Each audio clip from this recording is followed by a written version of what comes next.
Ny epistily fahatelo nosoratan'i Jaona. Mandeha amin'ny fahamarinana. Fampidirana. Jaona fahatelo ny andininy voalohany hatramin'ny fahaefatra. Izaho loha olona mamangany Gaio, ilay malala izay tiako amin'ny fahamarinana. Ry malala, mangataka aho mba hambinina sy ho salama amin'ny zavatra rehetra ny ianao, tahaka izay hanambinana ny fanahinao ihany. Fa faly indrindra aho, fony nisy rahalahy tonga ka nanambara ny fahamarinanao, dia toy ny andehananao araka ny fahamarinana. Tsy manana fifaliana mihoatra noho izao aho, dia ny andrenesako fa mandeha araka ny fahamarinana ny zanako. Tokony hampiantranoina ireo mpitory-teny. Jaona fahatelo ny andininy fahadimy hatramin'ny fahavalo. Ry malala, manao asa mahatoky ianao na amin'inona na amin'inona ataonao amin'ireo rahalahy ireo, na dia vahiny aza izy, izay nanambara ny fitiavanao teo anatrehan'ny fiangonana. Dia ho soa no ataonao, raha mamoaka azy koa araka izay mendrika atao noho ny amin'Andriamanitra ianao. Fa noho ny anarana no ny angany, ka tsy naka na inona tamin'ny jentilisy izy. Koa isika dia tokony handray tsara izay toy izany, mba ho mpiara-miasa aminy amin'ny fahamarinana. Toetra sy asa ratsy ny Diotrefa. Jaona fahatelo ny andininy fahasivy hatramin'ny faha-11. Nanoratra tamin'ny fiangonana ihany aho, nefa Diotrefa izay te ho lohany dia tsy mba mandray anay. Koa amin'izany, raha tonga aho, dia ho tsarovako izay asa ataony, fa mibedibedy foana manaratsy anay izy. Ary tsy afa-po amin'izany ihany, fa ny tenany dia tsy mandray ireo rahalahy ireo, ary izay tahandray azy dia rarany sy roahiny hiala amin'ny fiangonana. Ry malala, aza ny ratsy no alaitahaka fa ny tsara. Zay manao ny tsara no avy amin'Andriamanitra, fa zay manao ny ratsy tsy mba nahita an'Andriamanitra. Demetrio, lehilahin'Andriamanitra. Jaona fahatelo ny andininy faha-12.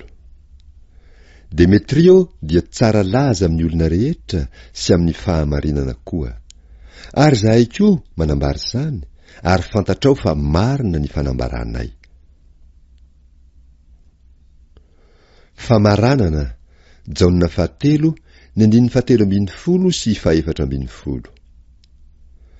Nanana zavatra maro ho soratana aho, nefa tsy tiako ho soratana aminao amin'ny ranomainty sy ny penina. Fa manantena hahitanao faingana ihany aho, dia hiteny mifanatrika isika.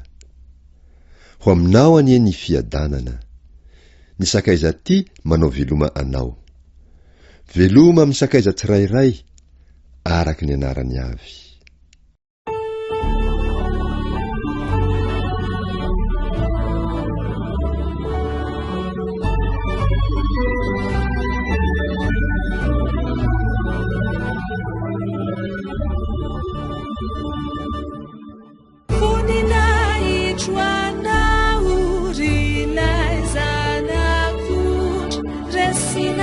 Resinau, lai fafatesana.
sy verinianao eniseo tsy ho elambahakana ka hampiditranay ao amin'ny voninahitra pandresy sy manjaka hira fandresena